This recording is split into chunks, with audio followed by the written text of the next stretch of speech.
उपराष्ट्रपति चुनाव के बाद दोस्तों बिहार की चुनाव है। नवंबर में बिहार चुनाव होना है। उससे पहले चिराग पासवान की खबर आ रही है दोस्तों, जो एनडीए का जो सीट शेयरिंग का फॉर्मूला तय किया गया था, जिसमें चिराग पासवान को 20 से 25 सीटें देने की बात कही गई थी, जो मीडिया रिपोर्ट्स के मुताबिक दोस्तों सामने आया था।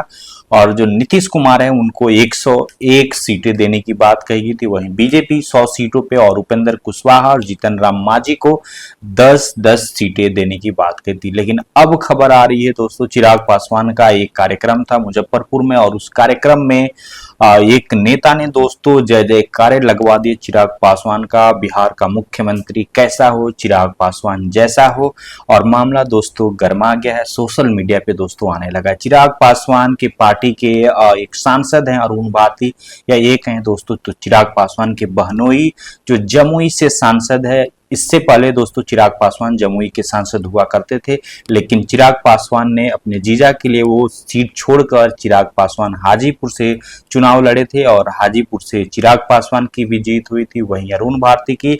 और वहीं अगर पूरी पार्टी की बात करी जाए तो लोकसभा चुनाव में दोस्तों एनडीए की तरफ से 5 सीटें दी गई थी चिराग पासवान की पार्टी को, जिसमें से बीना देवी दोस्तों चुनाव लड़ी थी, और वहीं राजेश वर्मा चुनाव लड़े थे। अरुण भारती, चिराग पासवान और शांभवी चौधरी, ये 5 दोस्तों उनके नए नवेले जो सांसद चुने गए थे, और ये 100% स्ट्राइक रेट से दोस्तों उन्होंने परफॉर्म किया था। लेकिन अब खबर आ रही है दोस्तों, चिराग पासवान 20 से 25 सीटों पे खुश नहीं है। पार्टी कार्यकर्ताओं में दोस्तों एक तरह का आक्रोश है, क्योंकि उनकी मांगे 40 सीट है शायद, ऐसा जो न्यूज आ रही है उसमें बताया जा रहा है। और इसके बाद दोस्तों चिराग पासवान का जीजा का एक बयान आया है अरुण भारती का, जिससे कि कयास लगाए जा रहे हैं दोस्तों कि 2020 इस बार भी दोहराया जाएगा, क्योंकि 2020 में दोस्तों चिराग पासवान ने अकेले चुनाव लड़ी थी। हालांकि दोस्तों एक सीट पे ही उनकी जीत हुई थी और बाकी सीटों पे हार देखना पड़ा था।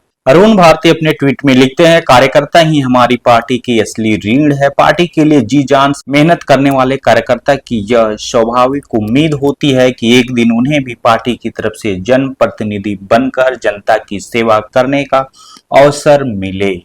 2020 में जब गठबंधन धर्म के कारण हम अपने कार्यकर्ताओं की इस भावना और उम्मीदों को पूरा नहीं कर सके, तब हमने अकेले चुनाव लड़ने का साहसिक निर्णय लिया। यह केवल चुनावी रणनीति नहीं थी, बल्कि अपने कार्यकर्ताओं की भावनाओं का सम्मान था। भले ही उस चुनाव में हम केवल एक ही सीट जीत पाए, लेकिन सच्चाई यह है कि 137 सीटों पर चुनाव लड़कर हमें 6% वोट मिला था।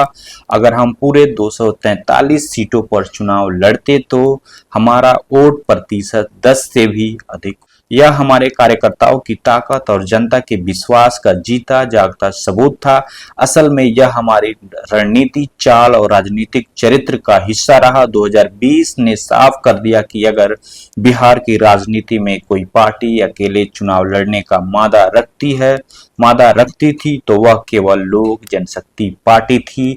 दोस्तों इस ट्वीट के बाद पूरे सियासी माहौल को बदल देने वाला एक तरह से दोस्तों न्यूज आ रहा है, क्योंकि 2020 की बातें हो रही है। 2020 में लोक जनशक्ति पार्टी दोस्तों अकेले चुनाव लड़ी थी, और वही बात अरुण भारती कह रहे हैं, अकेले चुनाव लड़ने की हम मादा रखते हैं। तो क्या लगता है दोस्तों, 2025 विधानसभा चुनाव में भी एलजेपीआर यानी लोक जनशक्ति पार्टी रामविलास की तरफ से अकेले चुनाव लड़ा जाएगा? क्या लगता है दोस्तों, क्योंकि एनडीए में सीट शेयरिंग के फॉर्मूले तय हो चुके हैं लगभग, और ऑफिशियली अनाउंसमेंट नहीं हुआ है, लेकिन उससे पहले इस तरह की खबरें दोस्तों, और मुख्यमंत्री कैसा हो, चिराग पासवान जैसा हो, इस तरह के नारों से दोस्तों सारे नैरेटिव को एक ही साथ ध्वस्त कर दिया है, और यह खबर दोस्तों सीधे तौर पे चौंका दिया है। उससे पहले दोस्तों अरुण भारती एक और ट्वीट लिखे थे, जिसमें उन्होंने लिखा था, एक चिराग के रोशन होते ही बहुत सारे फ्यूज बल्ब विलुप्त होने के डर से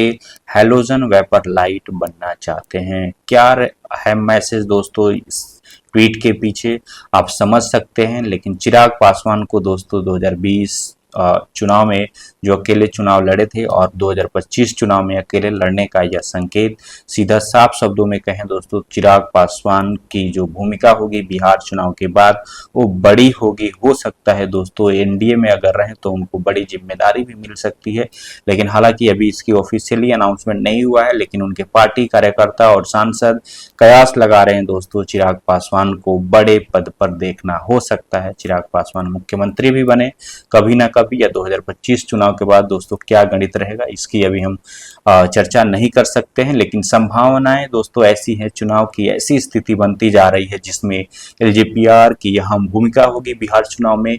और उधर विपक्ष की तरफ से भी दोस्तों सारे पार्टियां एक तरफ से एक सुर में यूनाइट होकर चुनाव लड़ने की बातें कर रही हैं। वहीं मुकेश सहनी जो मल्लाहों की राजनीति करते हैं, पहले एनडीए के साथ थे और इस बार दोस्तों इंडिया गठबंधन तेजस्वी और राहुल गांधी के साथ दिख रहे हैं। हो सकता है बड़ा फेरबदल हो बिहार चुनाव के बाद। दोस्तों आप क्या सोचते हैं दोस्तों चिराग पासवान को लेकर और बिहार का मुख्यमंत्री को लेकर? कमेंट बॉक्स में जरूर बताइएगा और ऐसे ही वीडियो के लिए हमारे चैनल को सब्सक्राइब कीजिएगा, सपोर्ट कीजिएगा। मिलते हैं किसी अगले वीडियो में, तब तक के लिए जय हिंद, जय भारत।